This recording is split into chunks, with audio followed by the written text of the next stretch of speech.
Hi అండి, అందరికీ నమస్కారం. అందరూ ఎలా ఉన్నారు? నేను బాగున్నాను. మీరందరూ బాగున్నారని కోరుకుంటున్నాను. Welcome back to my channel. ఈరోజు ఇంకో కర్రీతో వచ్చేసాను. ఏంటంటే మసాలా వడ పులుసు అనమాట. ఇది మసాలా వడ పులుసు ఎందుకన్నానంటే శనగపప్పుతో చేస్తున్నానండి. శనగపప్పు ఇట్లా ఒక గ్లాస్ తీసుకున్నాను. ఒక గ్లాస్ని సోక్ చేసి పెట్టుకున్నాను. నేను 6 అవర్స్, మ్యాక్సిమం 6 అవర్స్ నానబెట్టాను. దీంట్లో కొంచెం మసాలా వేస్తామండి, యాడ్ చేస్తాము. వాటి కోసం నేను అల్లం 4 చిల్లి, మళ్ళీ 2 వెల్లుల్లి తీసుకున్నాను. ధనియాలు ఒక చిన్నది చెక్క, అలాగే మొగ్గలు తీసుకున్నాను, 2 తీసుకున్నాను. సో ప్రాసెస్లోకి వెళ్దామా. ఫస్ట్ అయితే వడలు చేసుకున్నాము, తర్వాత పులుసు ఎలా పెట్టుకోవాలో చెప్తాను అన్నమాట.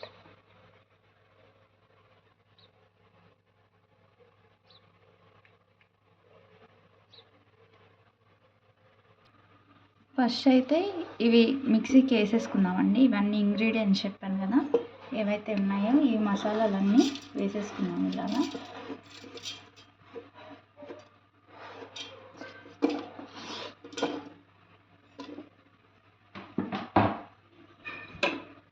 తర్వాత శనగపప్పు కానీ వేసేసుకున్నాం. ఫస్ట్ అయితే నీళ్ళు లేకుండా చేసుకున్నాము.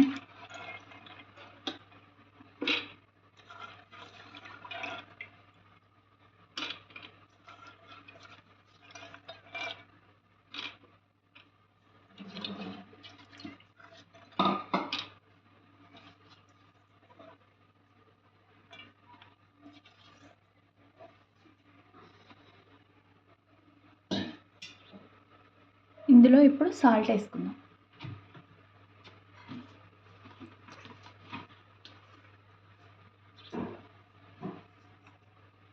కొంచెం వేసుకుంటున్నాను, మళ్ళీ టేస్ట్ చూసి ఆ తర్వాత వేసుకుందాం.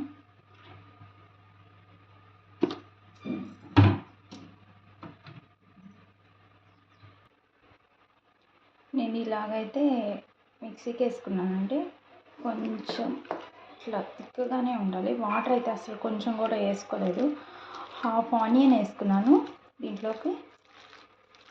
ఇప్పుడు దీన్ని ఇక్కడ బాగా మిక్స్ చేసుకున్నాం.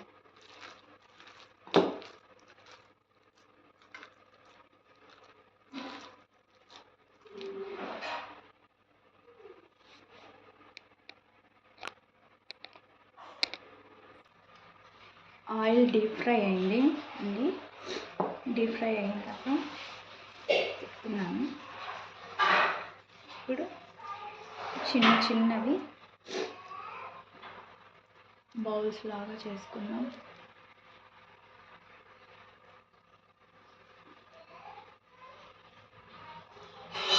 బౌల్స్ లాగా చేసుకొని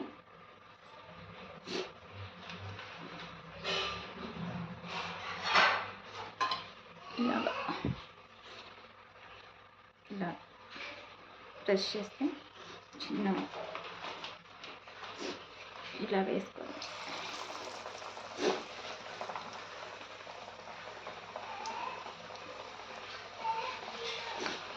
ఇవి శనగ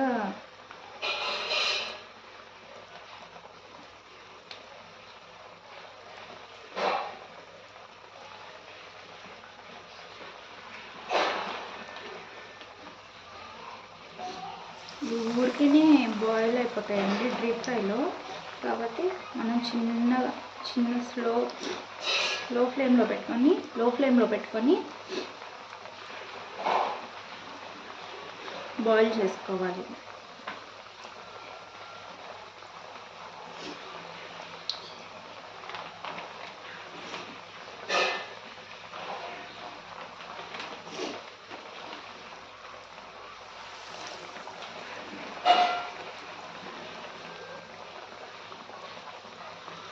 కొంతమంది దీంట్లో సోంపు వేస్తారు, మళ్ళీ సోడా ఉప్పు సాల్ట్ కానీ వేస్తాడు, సోడా ఉప్పు కానీ అవి ఏమీ వేయట్లేదండి. నేను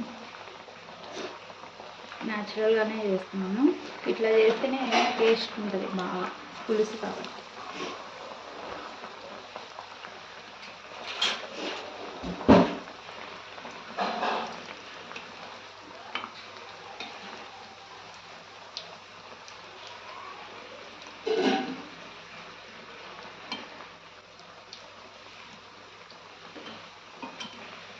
వడలు వేసేసుకున్న తర్వాత పులుసు స్టార్ట్ చేసుకున్నాము.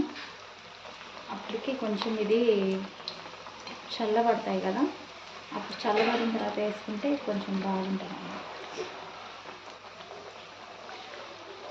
అదే వేడి మీద కానీ వేసేస్తామనుకోండి పులుసులో ఇవి విరిగిపోతాయి.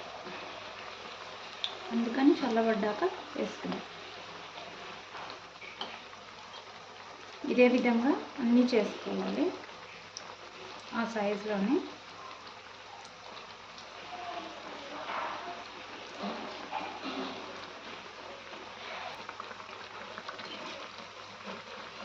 ఈ కలర్లో వస్తే చాలండి. ఈ కలర్లో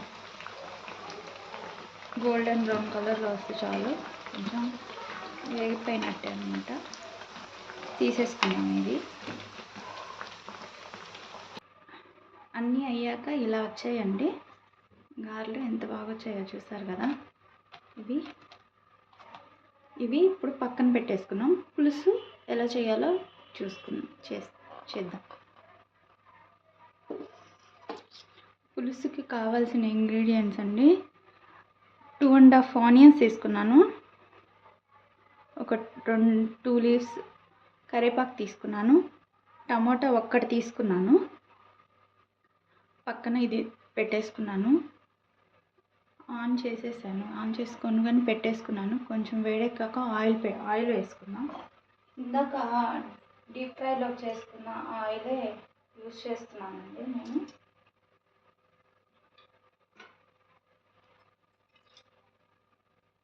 పులుసు కాబట్టి 4-5 టేబుల్ స్పూన్స్ అయితే పడతాయి ఆయిల్. పోపు వేసుకున్నాము. పోపులోకి మెంతులు,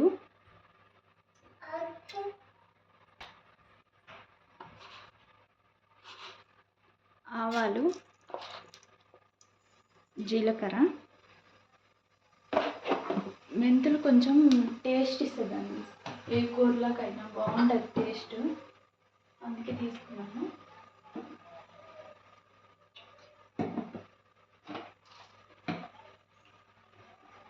ఆయిల్ హీట్ అయిపోయింది. ఇప్పుడు ఆనియన్స్ వేసేసుకుందాం.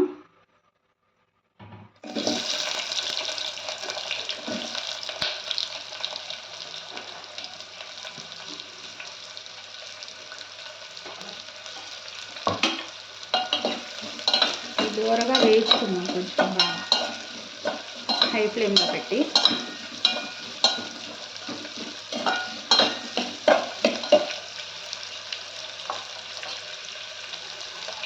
నేను ఇంతకుముందే చింతపండు నానబెట్టుకున్నానండి. ఇది లెమన్ సైజ్ అంత 1 లెమన్ అయితే 1 లెమన్ అంత సైజ్ తీసుకున్నాను. ఇది నానబెట్టి ఇట్లా వాటర్ సోక్ చేసి పెట్టుకున్నాను అనమాట.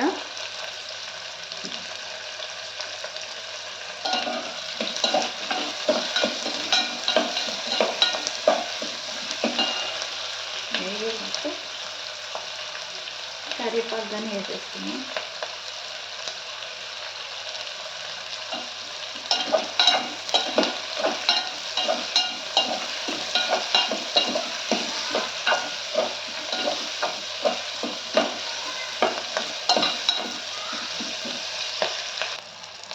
అలాగే టమాటాలు కానీ వేసేసుకున్నాం.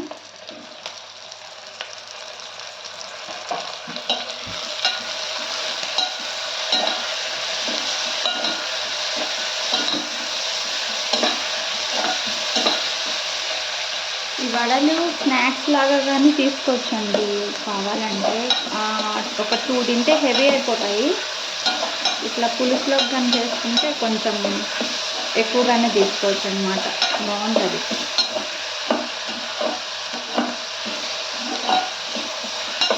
పిల్లలు స్నాక్స్లో కానీ తినచ్చు అనమాట, బాగుంటాయి. అన్నీ ధనియాలు, మళ్ళీ వెల్లుల్లి, అల్లం అవన్నీ వేసాం కదా, కొంచెం టేస్ట్ వస్తుంది. పిల్లలు కూడా కొంచెం అవి ఇష్టపడరు అనమాట, వెల్లుల్లి, ధనియాలు అవి. సో దీంట్లో మిక్స్ చేసేస్తాం కాబట్టి కొంచెం బాగుంటుంది, తినచ్చు అది.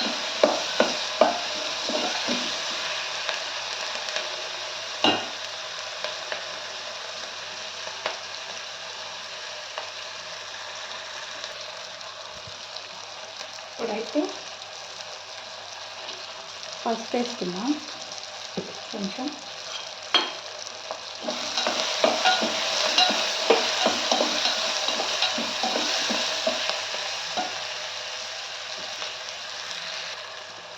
కారపొడి మనకి కావాల్సినంత స్పైస్, మీకు ఎంత కావాలంటే అంత స్పైస్ వేసుకోవచ్చు. దీంట్లో చింతపండు పులుసు పడుతుంది కాబట్టి కొంచెం పులుపు అనేది వస్తుంది అనమాట, అందుకని నేను 2.5 వేస్తున్నాను.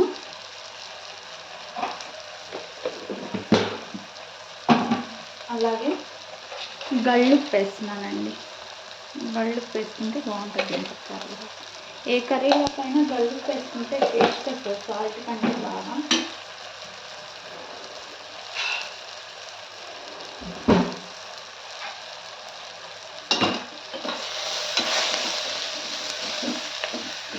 మంట కొంచెం లో ఫ్లేమ్లో పెట్టుకున్నాం. ఇప్పుడు కొంచెం బాగా వేగాక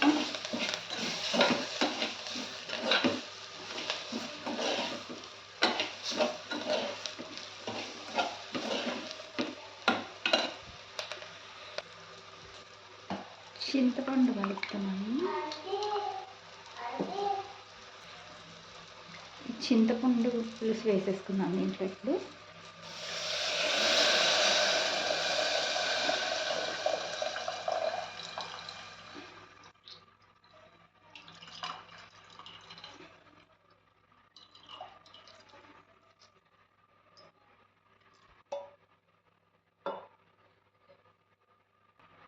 హై ఫ్లేమ్లో పెట్టుకున్నానండి. ఇప్పుడు కొంచెం బాగా బాయిల్ అవ్వాలన్నమాట ఇది కర్రీ.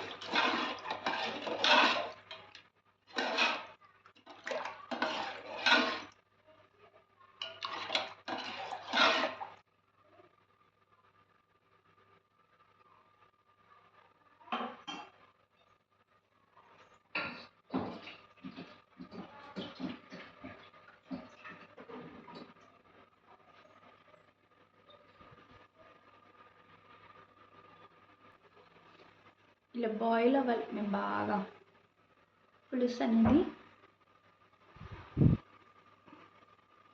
నేను కొంచెం థిక్నెస్ వచ్చేదాకా ఉంచుతాను అనమాట, బాయిల్ చేసేదానికి. రైస్లోకి కలుపుకునేదానికి బాగుంటుంది అనమాట. థిక్నెస్తో తింటే టేస్ట్ అనేది బాగుంటుంది, అందుకని నేను కొంచెం థిక్నెస్తోనే తింటాను.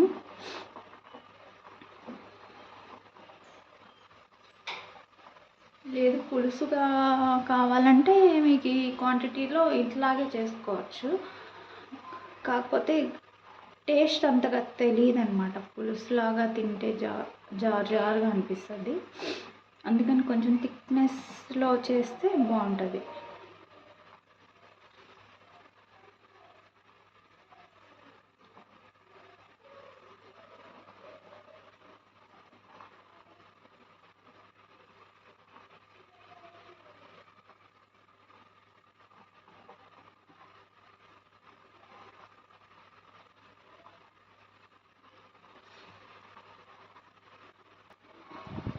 టేస్ట్ చూద్దామండి. ఇప్పుడు ఏదైనా ఉప్పు కారం తగ్గితే కొంచెం ఇప్పుడే వేసుకుందాం.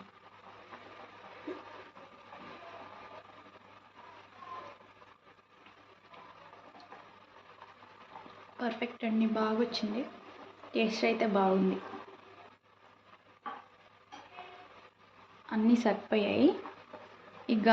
ఈ వడలు కానీ వేసేస్తే కొంచెం బాగుంటుంది. ఇది ఇంకా కొంచెం బాయిల్ అవ్వాలన్నమాట. సో ఒక 15-20 మినిట్స్ దాకా బాయిల్ చేయొచ్చు ఇది బాగా.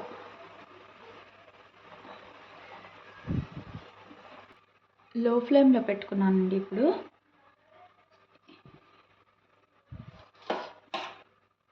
ఈ మాత్రం థిక్నెస్ వస్తే చాలు. ఇప్పుడు ఈ గారెలు ఉన్నాయి, వడలు ఉన్నాయి కదా, ఇవి వేసేసుకున్నాం. ఇదైతే పీల్ చేస్తుంది కొంచెం, ఎందుకంటే ఇవి మినప్ప వడే గారెలు కాదు కదా,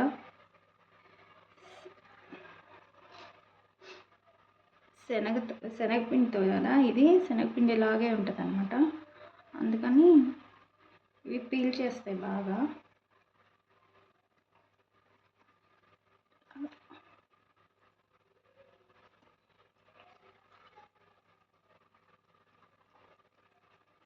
ఇలాగే కొంచెం బాయిల్ చేసుకున్నాం. ఇవి గారెలు, వడలు కూడా, మసాలా వడలు కూడా. ఆ వడకి పట్టేస్తుంది ఆ పులుసు అంతా, అప్పుడు టేస్ట్ వస్తుంది.